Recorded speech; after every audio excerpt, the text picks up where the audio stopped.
Audio Jungle.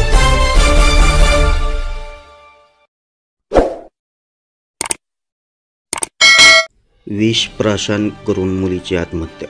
नमस्कार, तेजस न्यूजमध्ये आपलं स्वागत आहे.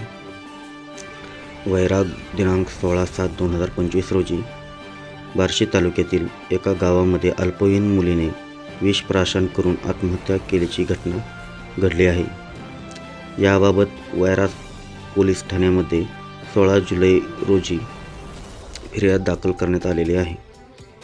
बार्शी तालुक्यातील एका घरामध्ये अल्पवयीन मुलीने अज्ञात कारणावरून रविवारी 13 जुलैला सकाळी 5:15च्या दरम्यान विष प्राशन केले होते. तिला बेशुद्ध अवस्थेत मुलीला सोलापूर येथे सिद्धेश्वर हॉस्पिटलमध्ये दाखल करण्यात आले होते, पण उपचारादरम्यान तिचा मृत्यू झाला आहे.